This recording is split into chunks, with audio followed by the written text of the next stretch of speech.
الحمد للہ رب العالمین والصلاة والسلام علی سید المرسلین نبینا محمد وعلی آلہ وصحبہ اجمعین۔ اسلام سے باہر کر دینے والی چیزیں۔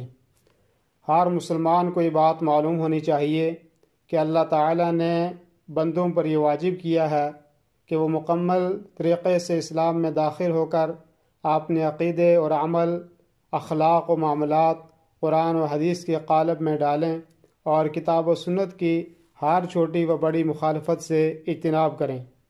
اسی کی دعوت دینے کے لیے اللہ نے آخری نبی محمد صلی اللہ علیہ وسلم کو بھیجا اور قیامت تک کی ساری انسانیت کو بتلا دیا کہ آپ صلی اللہ علیہ وسلم کی پیروی و اتباع کرنے والا ہی ہدایت یافتہ ہے اور آپ کی مخالفت کرنے والا گمراہ ہے۔ ساتھ ہی ساتھ اللہ نے مختلف آیات میں ارتداد اور شرک کی خطرناکی سے آگاہ کیا ہے۔ علماء کرام نے ارتداد کے مسائل میں قرآنی آیات اور احادیث رسول صلی اللہ علیہ وسلم کی روشنی میں بہت سی ایسی چیزیں ذکر کی ہیں جس کے کر لینے سے ایک مسلمان دین اسلام سے باہر ہو جاتا ہے اور اس کا خون و مال حلال ہو جاتا ہے۔ اس حقیقت کی وضاحت کرنا ضروری ہے کہ بڑی ہی شد و مد کے ساتھ بعض لوگوں کی طرف سے کم پڑھے لکھے لوگوں کے درمیان یہ شبہ ڈالا جاتا ہے کہ اسلام میں داخل ہونے کے بعد کوئی اسلام سے باہر کیسے ہوگا، جبکہ یہ سمجھنا بہت آسان ہے۔ آپ جانتے ہیں کہ وضو کرنے کے بعد اگر کوئی وضو کو توڑنے والے کاموں میں سے کوئی کام کر لے تو اس کا وضو ٹوٹ جاتا ہے۔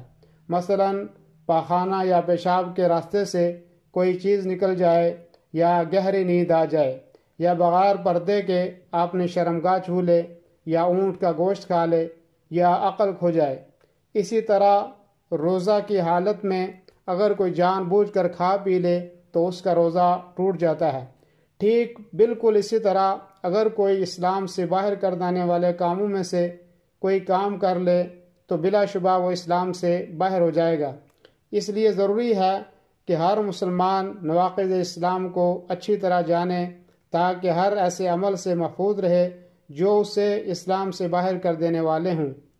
علماء کرام نے تو نواقض اسلام کی بہت ساری صورتیں ذکر کی ہیں، لیکن ہم صرف انہی 10 نواقض اسلام کو ذکر کرتے ہیں جو اکثر و بیشتر رائج ہیں۔ نمبر 1، اللہ کی عبادت میں شرک کرنا۔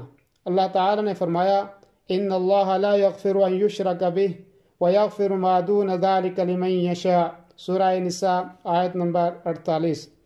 یقیناً اللہ تعالیٰ اپنے ساتھ شریک کیے جانے کو نہیں بخشتا اور اس کے سوا جس سے چاہے بخش دیتا ہے۔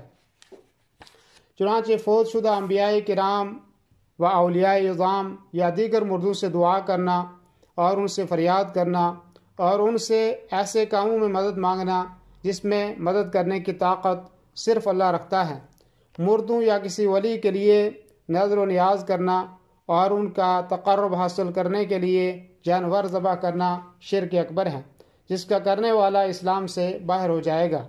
نمبر 2، اپنے اور اللہ کے درمیان کسی کو واسطہ بنانا اور ان سے شفاعت مانگنا اور انہی پر بھروسہ کرنا۔ اللہ تعالیٰ کا ارشاد ہے قُلِ ادْعُوا الَّذِينَ زَعَمْتُم مِّن دُونِ اللَّهِ لا يملكون مثقال ذرة في السماوات ولا في الأرض وما لهم فيهما من شرك وما له منهم من ظهير، سورہ سبا آیت نمبر 22۔ کہہ دیجئے کہ اللہ کے سوا جن جن کا تمہیں گمان ہے سب کو پکار لو، نہ ان میں سے کسی کو آسمانوں اور زمینوں میں سے ایک ذرہ کا اختیار ہے، نہ ان کا ان میں کوئی حصہ ہے، نہ ان میں سے کوئی اللہ کا مددگار ہے۔ نمبر 3، جو شخص مشرکوں کو کافر نہ سمجھے یا ان کے کفر میں شک کرے یا ان کے مذہب کو صحیح سمجھے تو وہ کافر ہو جائے گا۔ ارشاد باری تعالیٰ ہے ممتحنہ آیت نمبر 4۔ مسلمانوں، تمہارے لیے حضرت ابراہیم میں اور ان کے ساتھیوں میں بہترین نمونہ ہے، جب کہ ان سب نے اپنی قوم سے برملا کہہ دیا کہ ہم تم سے اور جن جن کو تم اللہ کے سوا عبادت کرتے ہو ان سب سے بالکل بیزار ہیں۔ ہم تمہارے عقائد کے منکر ہیں جب تک تم اللہ کی وحدانیت پر ایمان نہ لاؤ، ہم تم میں ہمیشہ کے لیے بغض و عداوت ظاہر ہو گئی۔ نمبر 4، جو یہ عقیدہ رکھے کہ دوسروں کی ہدایت یعنی دوسروں کا راستہ نبی صلی اللہ علیہ وسلم کی ہدایت یا راستہ سے کامل ترین ہے، یا دوسروں کا فیصلہ آپ صلی اللہ علیہ وسلم کے فیصلے سے بہتر ہے، یا لوگوں کے خود ساختہ قوانین شریعت اسلامیہ سے افضل ہیں یا اس کے برابر ہیں، یا 20ویں صدی میں اسلامی دستور کا نفاذ و تطبیق کرنا مناسب نہیں، تو ایسا آدمی دین سے خارج ہو جائے گا۔ نمبر 5، اللہ کے رسول صلی اللہ علیہ وسلم کی لائی ہوئی شریعت میں کسی بھی چیز سے بغض رکھنا اگرچہ اس پر کاربند ہو۔ اللہ تعالیٰ نے فرمایا ذالک بأنہم کرہوا ما انزل اللہ فاحبط اعمالہم، سورہ محمد آیت نمبر 9۔ یہ اس لیے کہ وہ اللہ کی نازل کردہ چیز سے ناخوش ہوئے، پس اللہ نے بھی ان سب کے اعمال غارت کر دیے۔ نمبر 6، رسول اللہ صلی اللہ علیہ وسلم کے دین میں سے کسی بھی چیز یا اس کے ثواب یا سزا کا مذاق اڑانا۔